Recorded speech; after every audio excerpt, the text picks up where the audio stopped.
Bismillahirrahmanirrahim. Assalamualaikum warahmatullahi wabarakatuh. Alhamdulillahirrabbilalamin. Wabihi nasta'in wa ala umuri dunya waddin wa ala alihi wa sahbihi ajma'in, amma ba'du. Pertama-tama marilah kita panjatkan puja dan puji syukur kehadirat Allah Subhanahu wa taala yang telah melimpahkan rahmat, inayah serta taufik kepada kita. Sholawat serta salam tak lupa marilah kita haturkan kepada Nabi Agung, Nabi besar, Nabi Muhammad Sallallahu Alaihi Wasallam. Dan tak lupa yang saya hormati Bapak Fatur Rahman Husain selaku dosen pengajar mata kuliah Usul Fikih di kelas 1B Manajemen Dakwah Fakultas Usuluddin dan Dakwah UIN Raden Mas Said. Dan teman-teman saya yang saya cintai, yang berbahagia, perkenalkan, nama saya Khalil Nur Wahid. Saya dari kelompok pertama. Kelompok pertama terdiri dari 3 anggota. Yang pertama saya sendiri, yang kedua saudari Ainunisa, dan yang ketiga saudara Muhammad Hani Ayuh Rofi. Di sini saya selaku moderator akan membacakan susunan acara pada kali ini. Acara yang pertama yaitu pembukaan, acara yang kedua yaitu pembahasan materi, dan acara yang ketiga penutup. Sebelumnya kelompok pertama mendapatkan tugas atau materi yaitu tentang Al-Quran yang nanti akan dijelaskan oleh rekan-rekan saya. Marilah kita buka acara pada pertemuan kali ini dengan membaca basmalah. Bismillahirrahmanirrahim. Selanjutnya yang kedua yaitu pembahasan yang akan disampaikan oleh rekan saya. Waktu dan tempat dipersilahkan. Assalamualaikum warahmatullahi wabarakatuh. Yang terhormat Bapak dosen dan halo teman-teman semuanya. Perkenalkan, nama saya Ainunisa. Saya dari kelas Manajemen Dakwah 1B, kelompok 1. Di sini saya akan membawakan materi yaitu pengertian Al-Quran dan kehujahan Al-Quran. Check this out. Al-Quran secara bahasa berasal dari kata bahasa Arab, dari kata qara'a, yaqra'u, Qur'anan, yang berarti bacaan atau sesuatu yang dibaca berulang-ulang.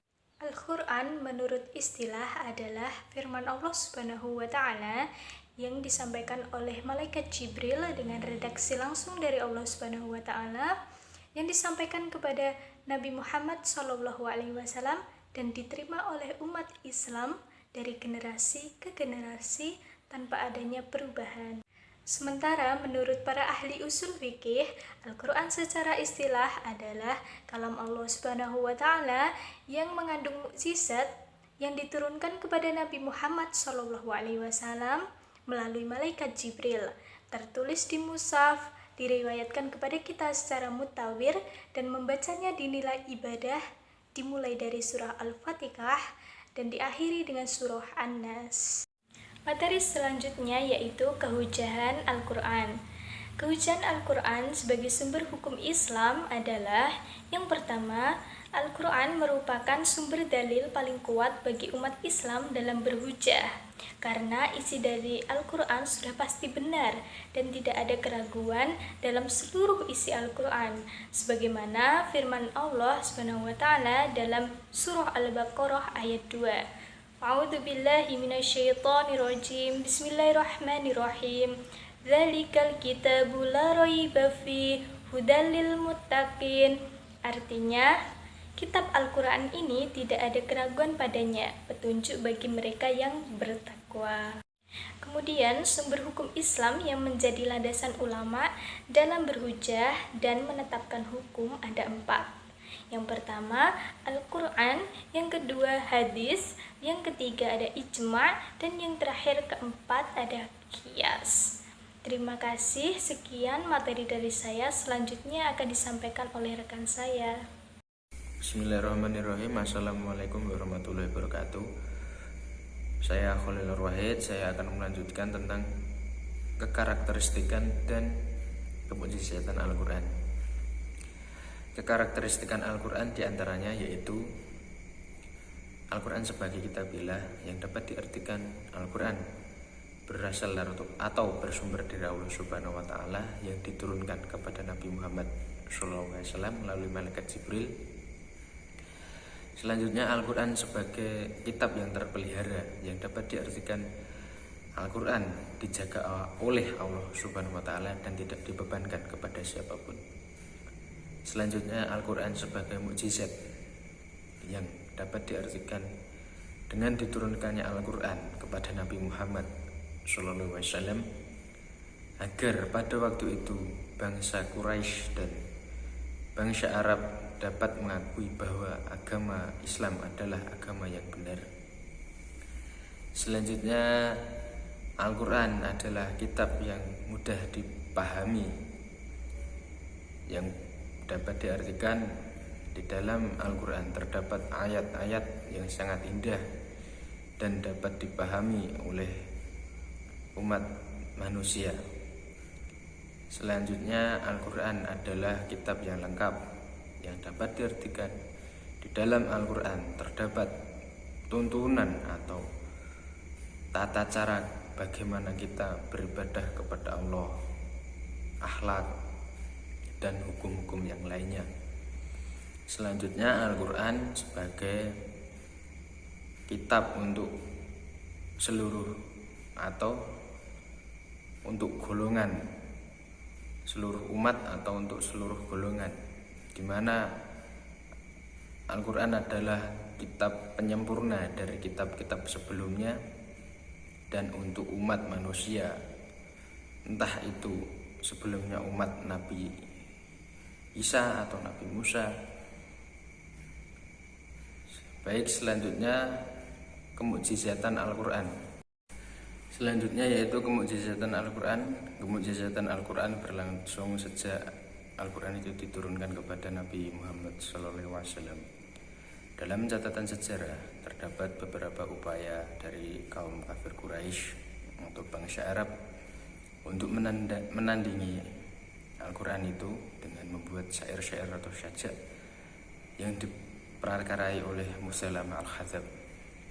Al-Quran sendiri adalah bukti kenabian Nabi Muhammad SAW agar manusia atau umat manusia dapat mempercayai bahwa agama Islam adalah agama yang benar.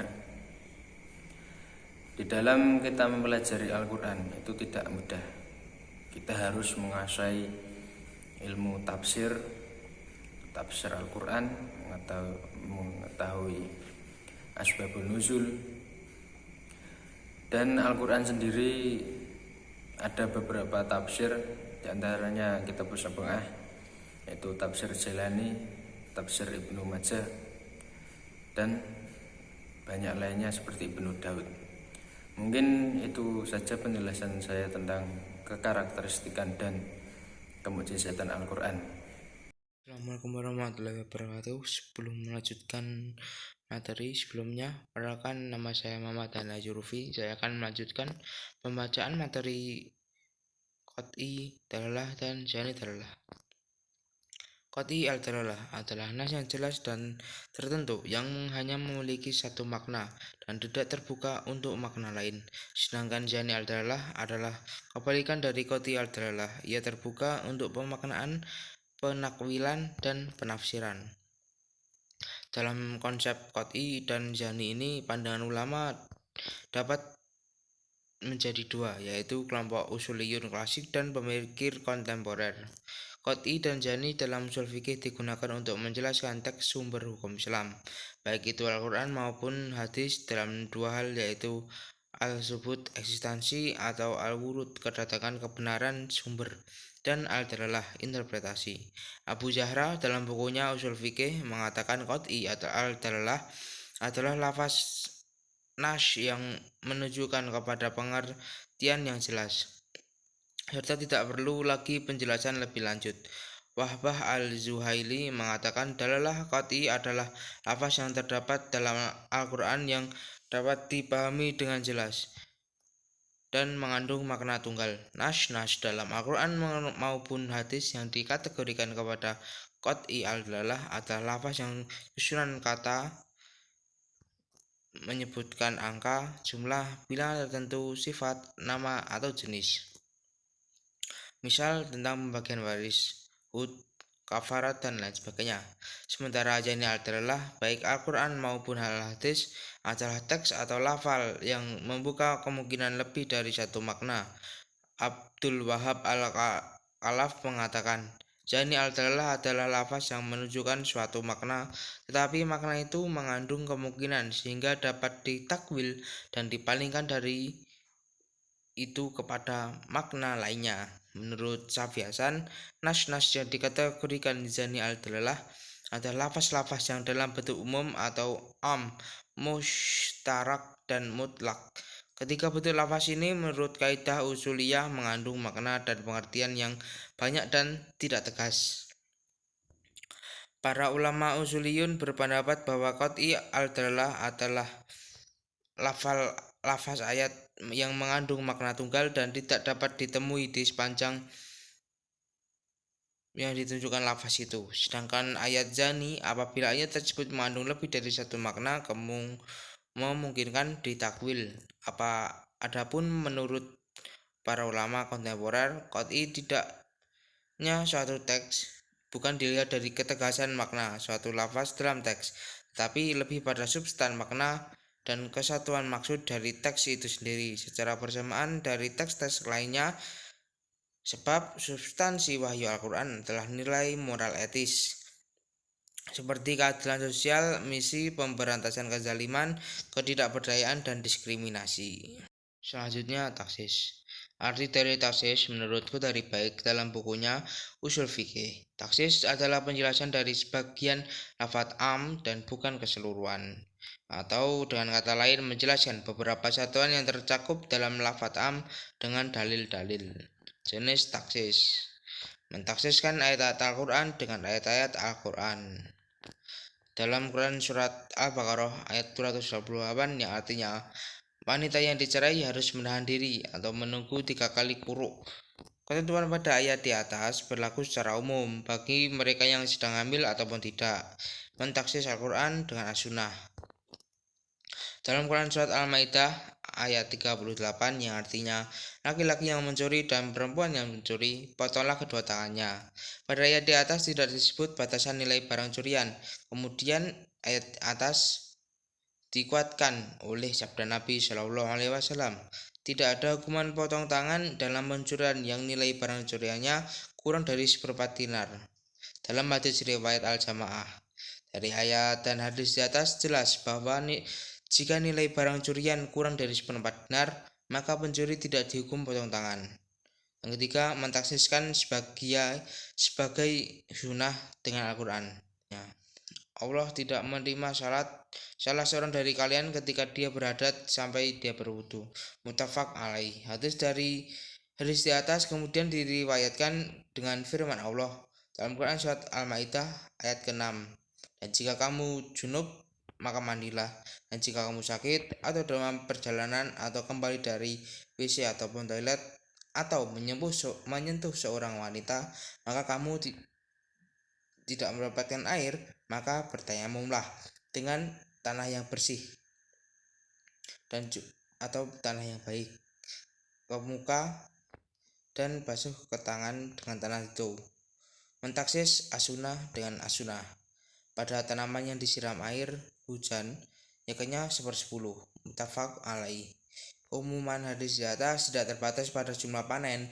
Kemudian hadis tersebut diriwayatkan oleh hadis lain yang berbunyi tidak ada kewajiban zakat atas hasil bumi yang kurang dari 5 watsak atau 1000 kg. Muttafaq alaih. Dari kedua hadis di atas jelas bahwa tidak semua tumbuhan wajib zakat kecuali yang telah mencapai 5 watsak. Mentaksis Al-Quran dengan ijma. Bila dipanggil untuk menunaikan sholat Jumat, maka segeralah berzikir kepada Allah dan tinggalkan jual beli. Dalam Quran surat Al-Jumu'ah ayat 9. Menurut ayat tersebut, kewajiban sholat Jumat berlaku bagi setiap orang. Namun para ulama bersepakat atau berijma bahwa wanita, budak, dan anak-anak tidak wajib sholat Jumat. Mentaksis Al-Quran dengan kias. Perempuan yang berzina dan laki-laki yang berzina, maka deralah masing-masing dari mereka 100 tali dera. Dalam Quran surat An-Nur ayat 2. Keumuman ayat di atas ditaksiskan oleh Quran surat An-Nisa ayat 25. Jika mereka telah memelihara diri dengan cara menikah, kemudian mereka melakukan kekejian atau berzina, maka atas mereka setengah dari azab wanita mereka yang sudah menikah. Ayat di atas menjelaskan secara khusus bahwa azab cambuk untuk berzina setengah dari pelecehan berlaku untuk orang yang merdeka yang berzina. Kemudian hukuman cambuk bagi budak laki-laki dibandingkan dengan hukuman bagi budak wanita, yaitu 5 kali cambuk. Demikian atas apa yang saya sampaikan. Dan saya mewakili kelompok 1. Bila mana ada tutur kata atau kesalahan, saya mohon maaf sebesar-besarnya. Wallahu muwaffiq ila aqwamit thoriq. Wassalamualaikum warahmatullahi wabarakatuh.